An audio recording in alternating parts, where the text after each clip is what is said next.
Alrighty, Stitch Ballers. So last week on episode 1, I recorded with Coach Kaz, who is the co-founder of 88 Stitches. Now I'm so excited to introduce to you guys Heather Pomilio. She's the other co-founder of 88 Stitches, and we had such a fun conversation. I dive into how she really started softball, which, hint, hint, she actually started as a baseball player. And we time travel back to her travel ball days, her college days, and now how she started her instructing business. It's a really, really cool episode. I'm so happy to bring it to you guys, and let me know what you think. Alrighty. All right. It's gonna be fun. Oh, God. Okay. Well, Heather, welcome to 88 Stitches. Thank you. Good. Yep, that's it. Good. Keep that up. Nice. That's it. Good job. Keep that up. Good. One more. Pick these up. Though, as I said to Coach Kaz, this is your place, not really mine. So tell me about it. Where are we at? Right now we're in the front of our facility. Yep. 88 Stitches, and we just opened this almost a year ago. Yeah, December 15th, we signed our papers and we were open on the first day. So Love it was that. great. Yeah, Just we hit walking the in. ground running. Yep. We painted a lot. We renovated a bit, but she's looking great.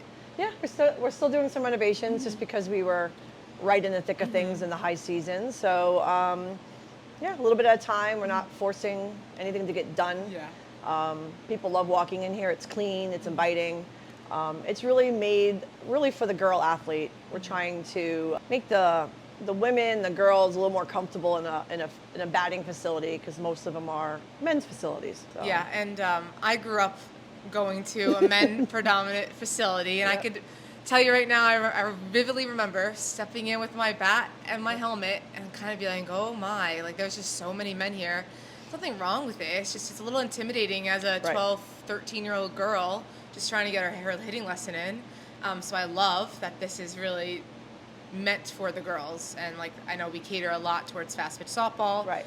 We do a little bit of baseball stuff if we have an instructor in here. Let's say we don't ever turn them away, but I really love everything that we're doing so far with the place with us girls. Yes. Yeah. I was same way. I was a baseball player until I was about 16. Wow. So being around the guys was a little bit different for me. Yeah. But the intimidation factor is like surely there for girls.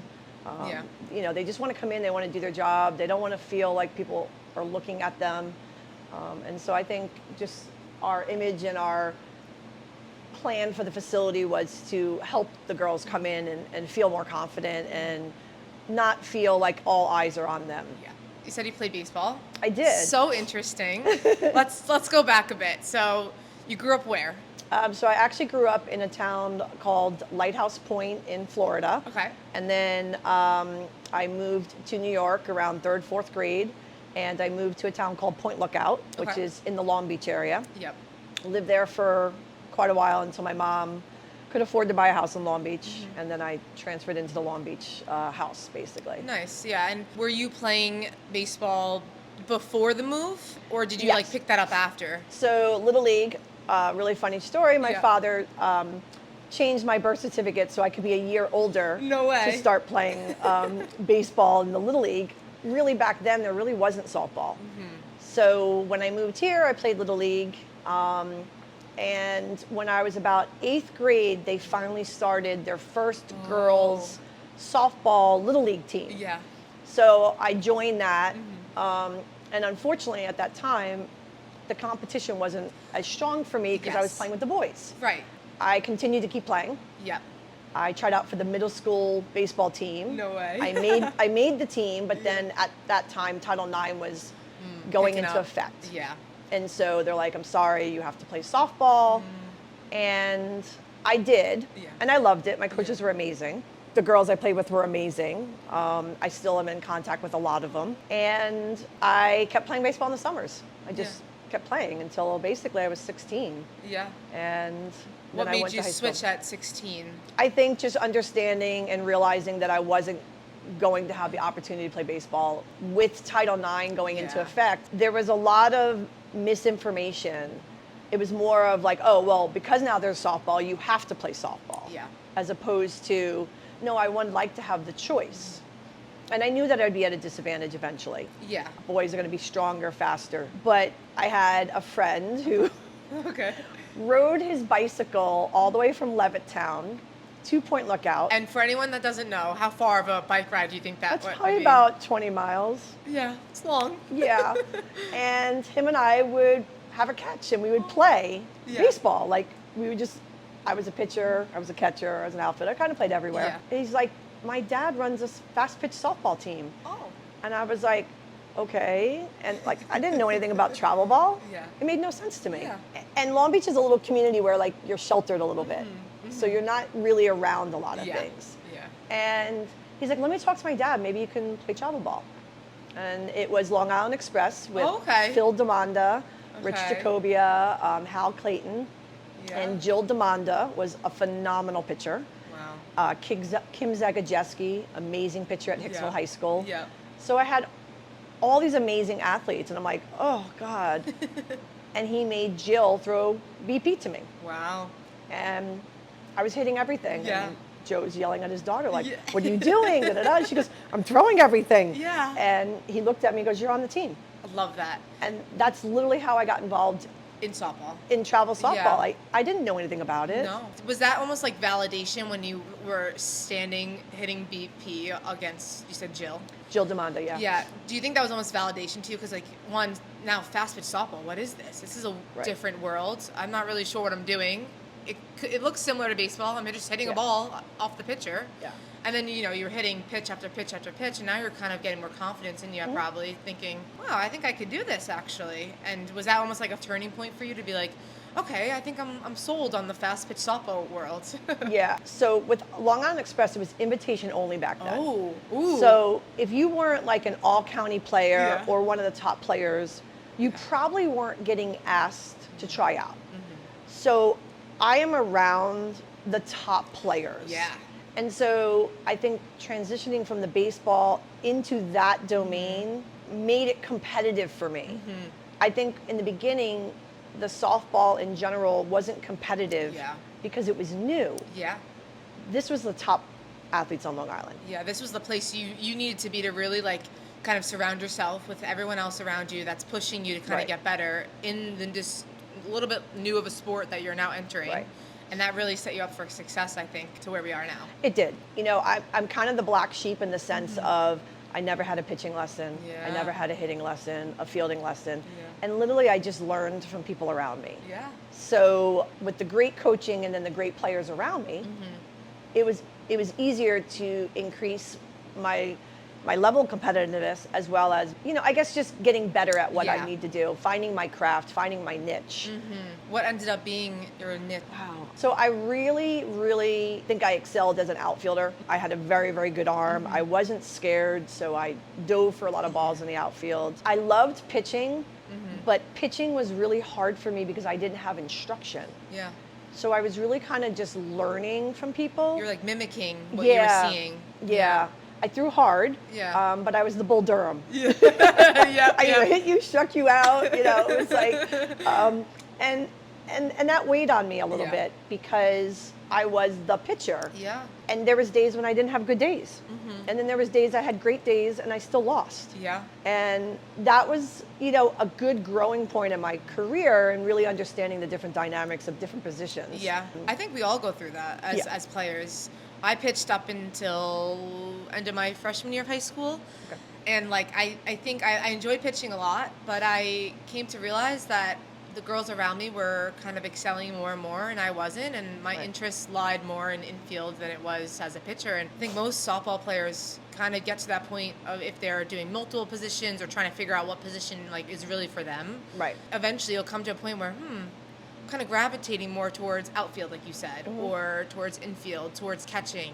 And you kind of start to learn more and more about yourself as you progress through the sport, which I love so much. And you know, it's funny, a lot of people talk about, you know, outfielders and how it's portrayed as the place where the athletes aren't as good. They just get thrown out there. 'Cause it's like a leftover position. I mean, I just loved the competition of throwing somebody out. Yeah. It was the thrill of my day. I was just going to say the thrill. Yeah. Oh my God. Or diving for a ball in the outfield, knowing that this is going to Make win or lose a game. Like if I catch this, the game's over. Yeah. And I think if you can take that and own it and drive yourself to be like the best outfielder and learn you know, multiple ways to throw, sidearm, running and throwing, you know, crow hopping, Right. whatever, you can really make a name for yourself. It is the last position for the infielders. Yeah. Like if the infielder doesn't get it, it has to be me. I remember in college, we had an awesome center fielder on my team. She was my age. We all came in together, and she had a cannon of an arm.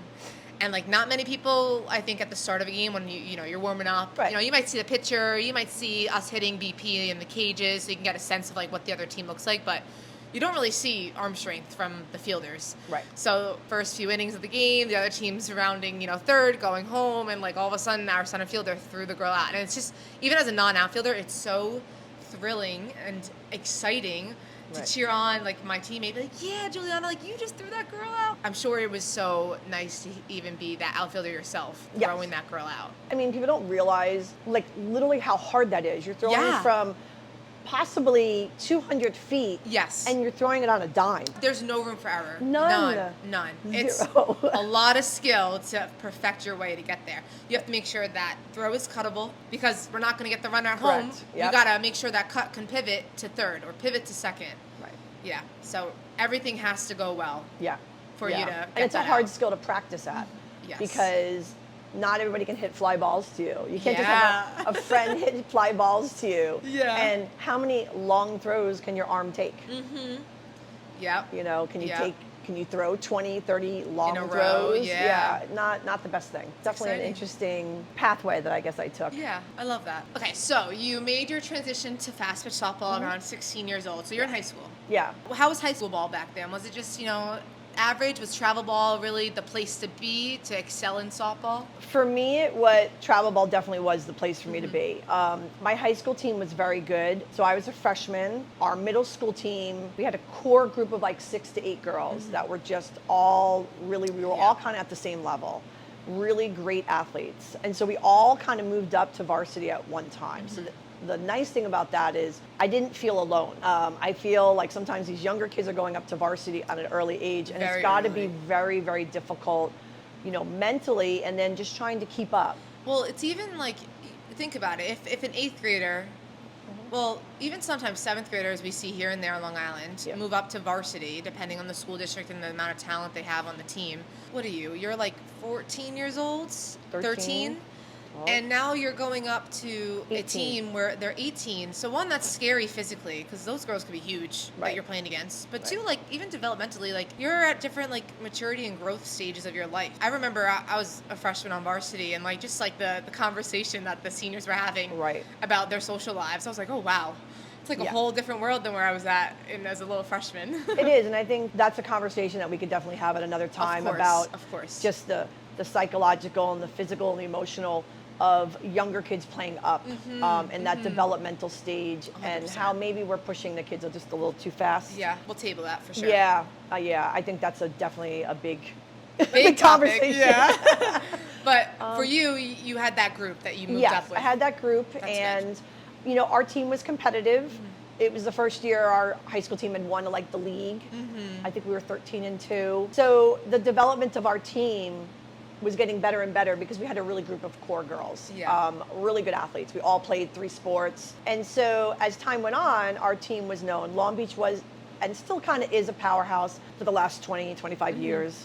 Carmine, my first coach was Coach Marino, and then Carmine Verdi came in and took over the program, I think in my junior year, and really has built up the program. He's Nice. had over 500 wins at Yeah. this point. But we weren't really known because, again, Long Beach is its own little place. So, yeah, It's so far away if you look from at Long everything. Island on a map, it's like, like Right. it's in the corner. We weren't really known Yeah. for softball.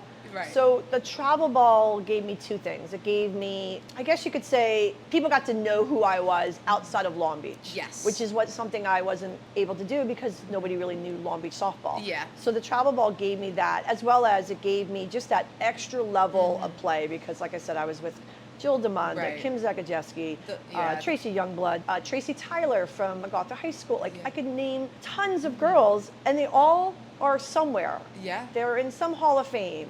Yeah. They were the top pitchers or catchers, you know. That was really where my ability to get better just kept going and going and going. Right. Love that. Okay, so I know you played in college. I did. Let's talk about what that even looks like back then. So I guess travel ball really got you into college, high school. How did that even come to be? Because I'm sure recruiting back then isn't the same as recruiting today. If you were on Long Island, you weren't getting recruited. Yeah. I had a different pathway for sure. I struggled in school. I didn't actually enjoy high school. It was a lot of work for me, and school didn't come easy. Constantly studying. So I ended up going to a small private junior college in Connecticut called Mitchell. So recruiting and all that really wasn't there. And I was supposed to play softball, ironically, and one of my roommates was a soccer player, and I was just juggling the ball around with her. Yeah. And the coach was like, "Who is that girl?" And my friend's like, "Oh, that's just my roommate, whatever." Yeah. And he goes, No, like, who is she? Oh. And all suddenly, I'm at a tryout. For soccer. For soccer. And next thing I know, I'm on the field starting. Wow. Like, just walked onto a soccer field. And then I end up not having good grades, so I was actually ineligible for softball. Yeah. So, growing pains for sure. Right. Trying to figure out what the next move is. What do you even do from there? Right. Yeah. Trying to figure out school. So I ended up transferring back to Nassau Community College. Yep. I played volleyball, basketball, and then softball. Wow. But I blew my knee out in volleyball. Oh, so I ended up having knee surgery and missed out another season. Of softball, yeah. So during that time, I started looking around for colleges that I'd want to maybe go to. Yeah. And I literally just got in my car and drove to all these different schools. Mm-hmm. And people like, "Who are you? What's your name?" You go knocking on the door? Yeah. Literally, like, I went to see Florida State, I went to Penn State. Georgia Southern, I couldn't even tell you, like, how or why I found them. Yeah. And lo and behold, Georgia Southern sent a player's father to come watch me play. Wow. Okay. At Nassau Community College. Yeah. And I pitched one game, and then I, played the outfield one game. And next thing I know, I'm visiting Georgia Southern. Wow. And so I ended up there, and I think it was a really good change for me. My academics, when I got to Nassau, really helped me kind of stabilize. Figure out school, how to get through all of the hardships that I was going through with school. And I transferred down there. I had, I was 3.7. I went from being ineligible to like a 3.7. Yeah. So that's awesome. So I went down there and played 2 years down there. Did you pitch down there? So I was actually the third string pitcher. Okay. Which was fine by me. I think if I had instruction, I think I could have been a really good pitcher. Yeah. But so far what we talked about, it wasn't there growing up. You just kind of there. were piecing together everything you could to try to pitch. Or it was there, but my family lifestyle, number one, couldn't afford it. Yeah. And then number two, I just had no way of getting anywhere. Yeah. My mom worked nights. Long Beach is, as we said, all the way in kind of in the middle of nowhere sometimes. So even like with travel ball, trying to get to practices, I'm sure that was challenging. I rode my bicycle to Levittown. 20 miles? 20 miles. 20 miles to get to practice. Wow. And then my coach would put my bicycle in his car. Yeah. Drive me back down to Long Beach, and then I would just ride home from there. Yeah. Yeah, I was riding my bicycle on the Parkway. Yeah, and as a 14, 16, that's scary. But you had to do what you needed to do at the time, and you were really committed and really drawn to the sport. Oh my God! So, complete 180. Complete 180. Yeah, complete 180. That's crazy. So I think what's really important is everybody has a different pathway, and going to junior college, kind of finding out who you are is just really important. I think decisions are made for kids too much now. And they don't really get to choose where they really want to go. Yeah. And I think that's really important. Going down to Georgia Southern was definitely a different culture. Yeah. And learning those cultures outside of Long Island, maybe I didn't notice or see things because I was in a different area. And so it was very different. And that's also just to say, like, you only knew really Long Island at that time. No. So to go down to where you were, it was a big difference. Explain that more. A little bit of it was, so I'm not a very religious person. Oh, yes. So it's very Baptist. There's a lot of Catholic churches. So there's just the church lifestyle was there. So that was very different for me. Everybody went to church, or everybody had somewhere that they were going on Sundays. And then the other part was being called a Yankee. Oh, okay. So I was like, well, why would you keep calling me that? Like, so I didn't Yeah. have an understanding of that either. And then just the cultural differences of just seeing the racism. You know, we're only talking the late 80s. So racism, you know, I didn't notice that. Yeah. I played basketball in high school. There was African Americans. Yeah. I'd go to the Martin Luther King Center and learn how to play basketball Yeah. there. It didn't make a difference for me. Yeah. I just wanted to play a sport. Right. And so just seeing that opened up my eyes to things that I didn't understand. Yeah. And I think just learning that as a young adult is very empowering, but then also just makes you very aware. Makes you understand some things if you can. I don't know if you really can understand it, but At I least think it just, opens the eyes up to like a For greater sure. world than what you realized there was. for sure. Yeah.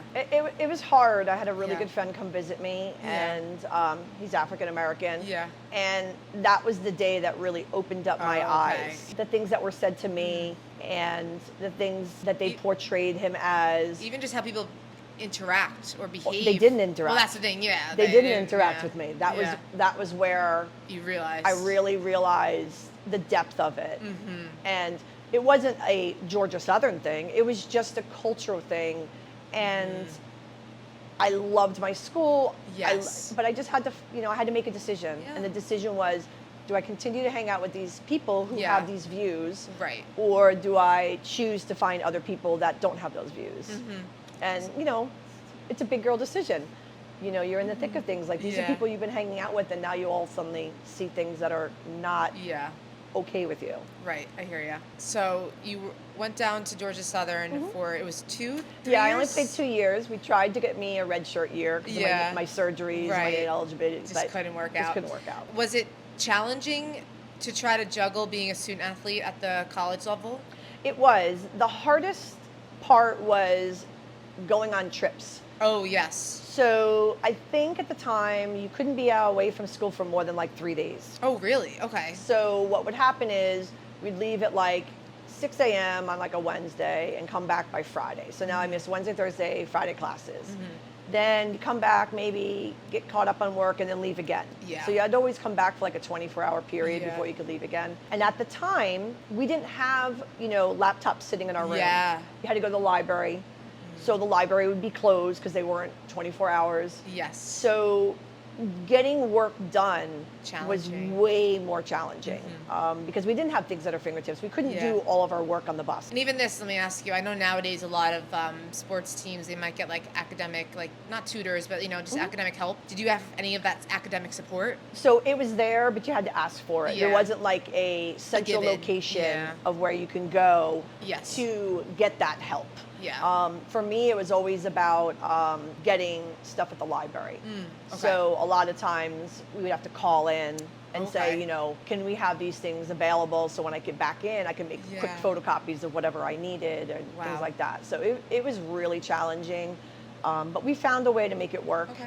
My major was commercial recreation. Okay. So- Tell me, what is that? So honestly, I really wanted to work at recreation departments, or I could work on a cruise ship. Yeah.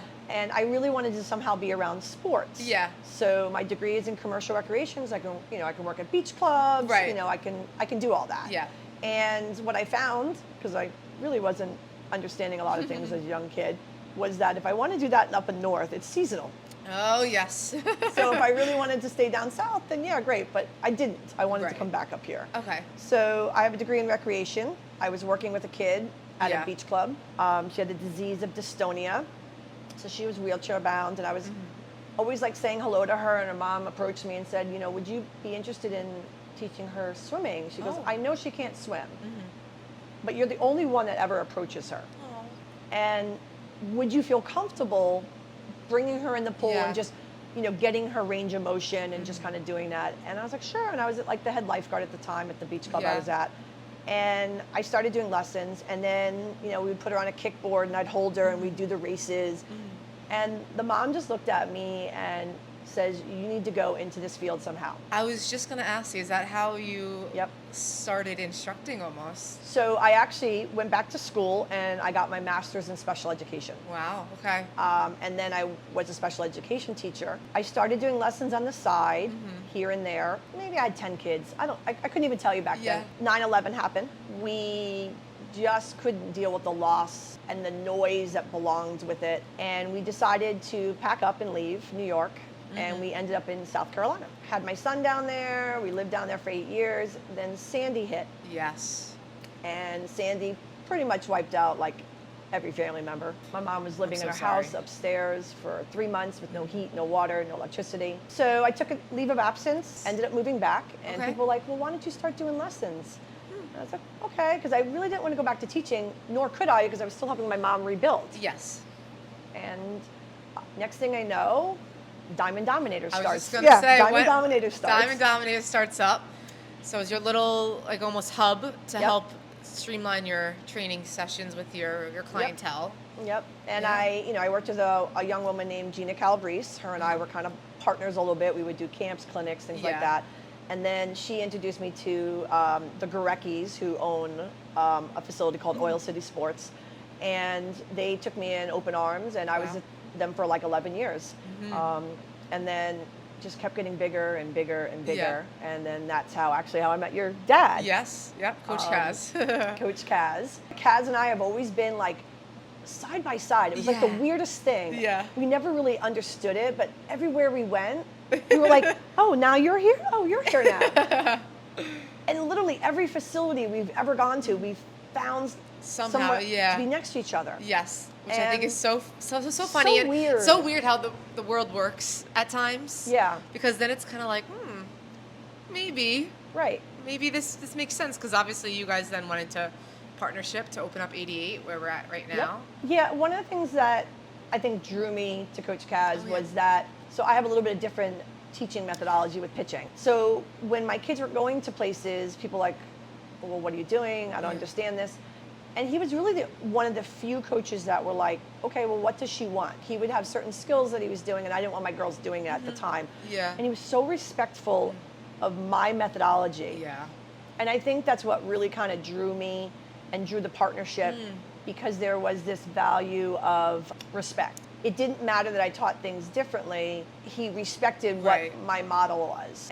And so I think that's where that transition of opening up 88 Stitches was really simple, because we both respect each other's pros and cons, I guess you could say. Yeah. And it's just never drawn on us that one way is right and one way is wrong. Totally hear you. He wants to respect as best he can the other trainer that is already putting, focus and time and energy and money into that player. Right.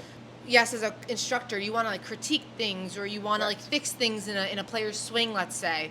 But if they're going and they're paying money to another instructor, and that's how the instructor is teaching them, then Coach Kaz will be like, all right, I'm not going to touch that. Right. So I think that's really important though. So what we don't know as even instructors ourselves is that you don't know maybe where that kid started. So what were the problems? Yeah. What are we trying to fix, and what's the long-term goal? So I may take a kid and maybe take her step away for hitting. Yes. And then work on, back path and hips and whatever everything it else. is. Yeah. And then we maybe will add that step back in. But each individual person doesn't know where each kid came from. So I may be doing something that's really out of characteristic. Yeah. And it may just because I need to get that kid to understand what they need to accomplish and how to get there. So as instructors, my always thing is when a kid comes and sees me, I ask them, what would your instructor want you to do? Ooh, okay. How do they want you to do this? Because sometimes I can take that information and incorporate it into a lesson or a practice. Yes. And to allow that kid to maybe still work on that. No, I hear you. And I think that's kind of missing a little bit. It's not about knowing more. It's about, again, understanding the pathway for that kid. I think that's something that gets very lost. Yeah. I even see that. I'm not a full-time instructor by any means, but I think with playing softball, I'm able to pick up a lot of things when just looking at a girl's swing. Or even though I only pitched till freshman year of high school, I can still give some tips and pointers here and there if I'm seeing something that looks off, if their pitch was off. Right. But again, all the girls are different. One thing might work for one player, and something else might work for another player. I remember when I was learning a curveball. Everyone does, they kind of cup under and they rotate over with their spins. And I don't know if it's called something different, but my instructor at the time told me to come to the hip and snap it across, this way. And I know Coach Cass was like, I've never seen a curveball thrown that way. And my instructor was like, well, it's just, we tried, coming under and over like the normal way, and it's just not working for Gabby, so we're gonna try something else. And Right. I ended up loving the curveball that I was taught, and it was one of my best pitches at the time. And Right. it shows that like everyone's so different, and you just gotta kind of feel that out in the player. You gotta learn the player itself, see where they come from, what maybe they were struggling with in the past, and why they Right. got to the point that they're at now, and then how can we get them to be even better in the future. I mean, injuries could even cause Oh, something yes. that changes the way that you would do your methodology. Yes. You know, maybe a kid can't learn to land a certain way in her pitching motion anymore because of an injury. I mean, Yeah. there's so many things that come into play. It's just, I'd love for it to be black and white. Yeah. But it's not. It's never, yeah. It's not. Yeah. And I think sometimes we're creating robots and really just not allowing the kids to just Do kind their of work thing. through it Yeah. and go through it. Because there's a lot more pressure to succeed. Yeah. A lot more pressure to succeed. Everything has a number attached to it now. Yes. Whereas when I was playing, and maybe even when you were playing, we just played. Yeah. You know, We if I didn't have- batted 500, I wouldn't even be able to tell you that No, I I was batted just gonna 500. say, we didn't have Game Changer. We didn't have any of these like, electronic stat recorders, I guess. But I don't know. We however- didn't. The pros did. but- Pros did, yeah, fair. Pros Right. did. We, as a travel Yeah. ball team, did Yeah. not.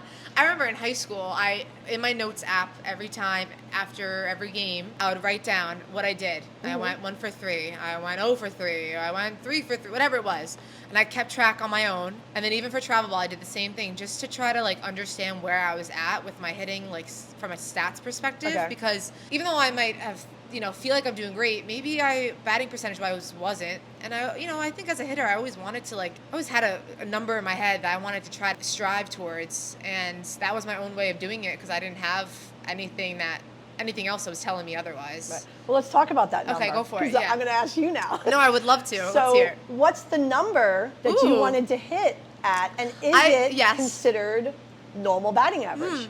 I always thought 350 was like an up, obviously. It was like the number I was like, yes, I really want that. Okay. I was happy with 300 and up. Okay. Anything in the twos, even through college. Like in college, you kind of talk more towards your stats because that's how your coach looks at you Absolutely. at the end of the season. She's like, well, you only went 200 this season. That's kind of why you only saw half the playing time. That's kind of like what we Right. talk about at the college level.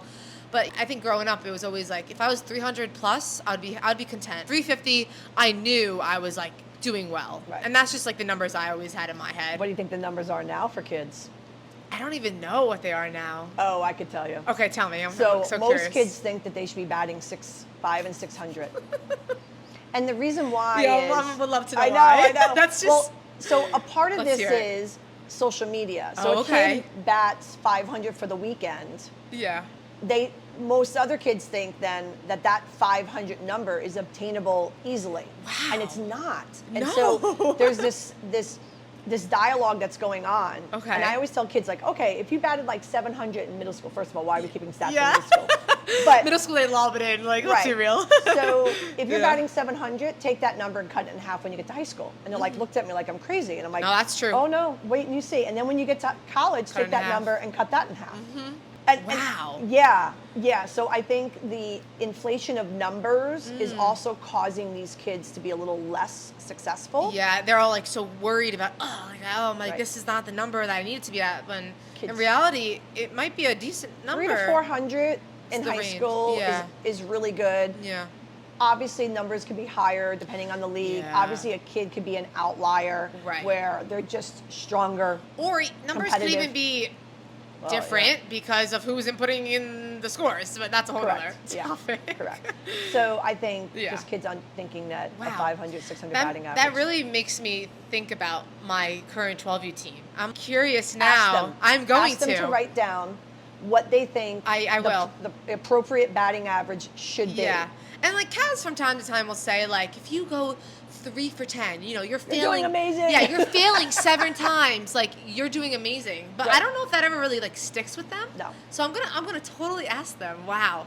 And I guess that makes sense. I think like social media throws a lot of things out of whack. Absolutely. I never thought of it from that perspective, maybe because I'm just not in it like you are day to day, like with your clientele, with your players.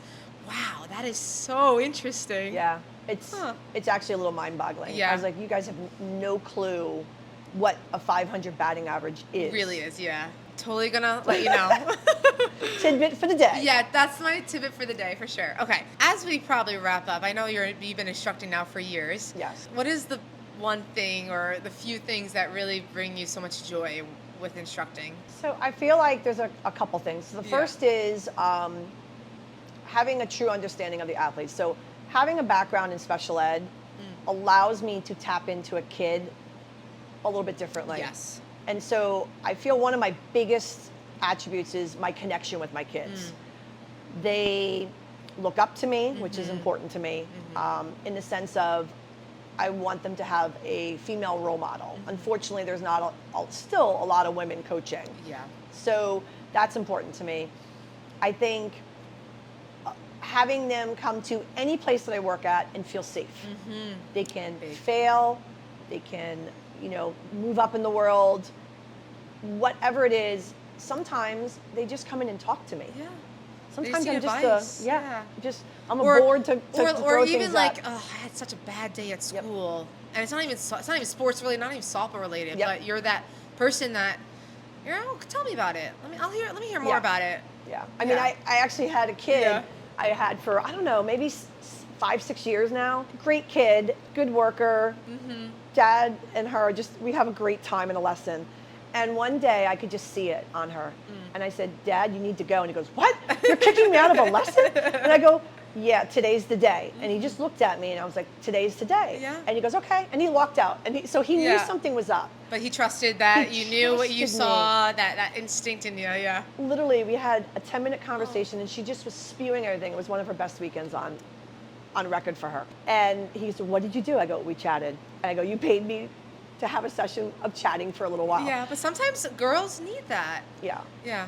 So I feel like those are like some really good gifts that I can give to the kids is just allowing them a safe space. And then I think just the third thing is just giving them an avenue to progress.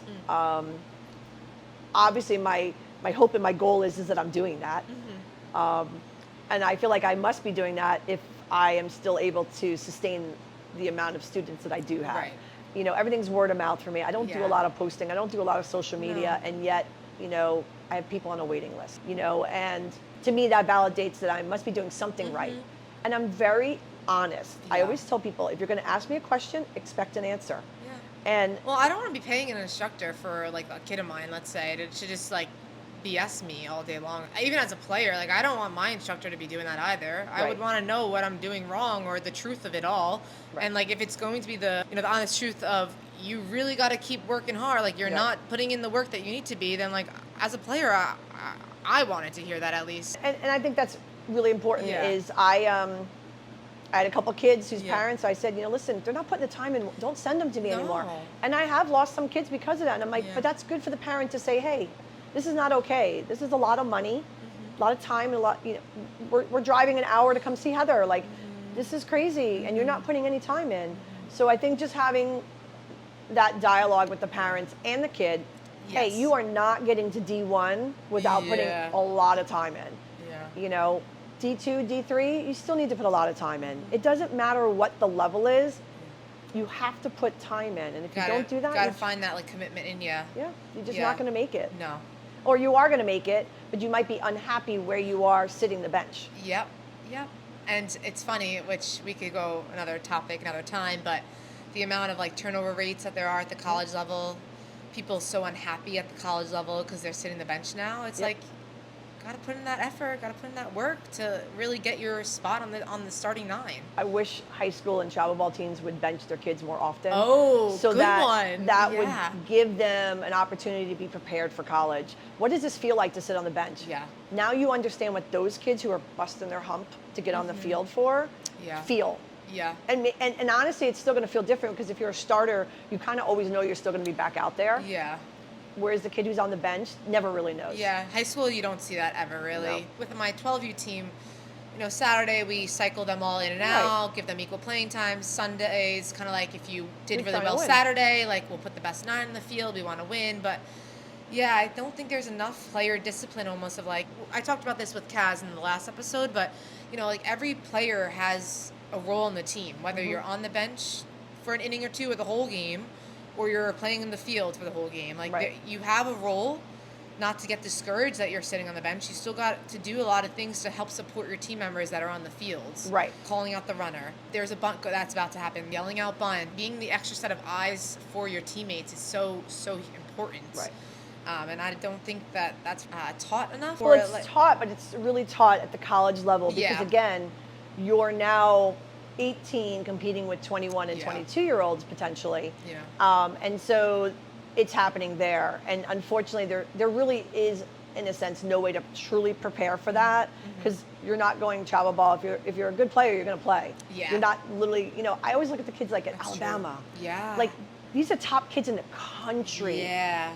So imagine being like the ranked #1 player in the country and you're sitting the bench. Like, whoa! Like, I could never imagine that. Are you kidding me? You're #1 in the country and you're sitting the bench. Yeah. It boggles my mind too, like a lot of that. Like the entire 20, 25 girls on that team stacked with accolades, with accomplishments, with even skill sets. And they're sitting. And you're sitting the bench and wow, what is that got to do to you? yeah, if you were at a lower Division I school, playing full time, Yep. getting your awards that you wanted to, but hey, I mean, sometimes people want that Alabama environment, like, right. oh, I'm gonna work hard, I'm gonna continue to compete to get that spot, and that's tough to crack that spot. Oh yeah. It's very tough to crack the lineup there. Well, it's funny with Georgia Southern, we weren't like a top dog. Yeah. But we played Florida State, South Carolina. We played some of these big time schools, and I remember meeting with the Florida State coach, and she said, well, what do you think? And I was like, I wouldn't be a starter here. And she looked at me and she was actually really taken back. Yeah. And she's like, well, explain to me. I said, well, I'm a pitcher, but I'm not a D1 pitcher like these girls. And I was like, I probably could work myself into the lineup, but it's definitely going to take some time. Yeah. And, not that I chose not to go there, but it wasn't a choice for me to go there because I really wanted to go somewhere where I could play. And when I got to Georgia Southern, I definitely felt like I was on par with a lot of the other girls, that I could definitely work my way into this lineup. Yes. It wasn't going to just walk in and start. Yeah. But I was going to have to work my way in, whereas something like a Florida State, Penn State, I was like, yeah, I wasn't at that level. Yeah. But I knew that. Yeah. I knew that. That's even, for me, I remember when I was recruiting, Kaz was like, let's go to a Yale clinic where my sister was. Right. I'm like, I don't think I belong there. I really don't think. He's like, well, you never know. Like, and it'll be good, to support your sister, to get in front of like the Yale coach. Yeah, thanks. Compare me to my sister. I was like, sure, but like, and I knew immediately when I got there, I was like, I wasn't that level. Like, I was not academically that level. Right. Really. I surely wasn't. I was like, I had decent grades, but not like grades I needed to be an Ivy League student. But also skill-wise, like D1, even size is. Yeah. They are like that's the one thing you cannot teach size, and D1 has size. You might be the best athlete ever, but if you are 5'5" versus the same skill set at a 6 foot, you're going with the sticker. You're going with the 6 footer, yeah. So I just knew deep down, like, I don't even like being at that clinic. I was like, D1 is just, I don't think it's for me, and that's fine. And I respect that, like in terms of any player that's trying to navigate that scene, because when I got to that D2 camps and clinics, I was like, oh yeah, this is more my speed. I knew deep down I can crack into that lineup where I had a chance of like really making an impact at that level. Right. Yeah. All right, I know we went off on a lot of tangents. Oh, it's okay. But I love tangents and circles. Good. Anything that we may have missed or anything that you wanted to say before we wrap up? Not to put you on the spot, but always on the spot. No, I think as parents, educators, coaches, teachers, whatever word you want to use, I think we really need to look at the athlete. What signs and signals are they giving us that might be pleading for help? Because we are seeing more and more trauma events happening within these communities. And I think some of it has to do with we're chasing the carrot. And I think we need to let these kids pull back a little bit and be kids and develop. The key word is the develop. Yes. You can't push development. You can't take a baby and have them walk when they're 1 month old. There is a progression that has to happen. And I think we're cutting corners on that in the sports world, but we're also pushing the kids in the academic world And those two things are really, really heavy on these Yes. kids. And It's a lot of pressure and weight on them. yeah, and I think that's just one of my big things, and that's why, 88 Stitches kind of came together, and Kaz and I both had the same wants and needs, is that we really want to create an environment that's soothing for the girls. Mm-hmm. Yes, we want to work hard, but we don't need it to be weighing on top of them. They come in, they laugh. If you look at our board, we got all these questions, and the kids just fill it up. We have to come up with another question. This board is filled. We have what is on the top of your holiday gift list, Right. which I love. But we have a fun one every week. Every week. I try to, whenever I'm in here, I try to rewrite one Yeah. when I see the boards filled. But I mean, just from like when people walk in, I love just seeing the girls' faces, and they're just like they're so energetic, and they're smiling, and who knows what that could be from. But I Right. would hope that like what we have put together, well, really what you and Cass have put together here is a good part of that. Like it Right. really helps these girls across the board, like not even Right. just in their sport, like outside their sport, I think. Right. I mean, you think about genders, like Yeah. the difference between the men and the women in the athletic world. Like some get nicer locker rooms than the other one. But did you see the Yeah. LSU one? Yeah. Oh my God, the locker room, they had like a beauty salon in there. I was Oh, like, what? that was at my college. There was between male and females. There was a lot of Right. differences, even still. And I think the Crazy. girls know when they come in here, Yeah. it's for them. It's Yeah. not girly. It's No. not girly, but it's clean. It's an inviting environment, and I think that's the one thing that Kaz and I Yes. really wanted. The parents enjoy it. We have a place for the parents to sit, do work, and just make it as inviting as we possibly can without it, being hardcore. Yeah. Go Go. Yeah, go. Absolutely. But Yeah. yeah, I think we're in a really good place. I think Kaz and I have really done what we wanted to do at the moment.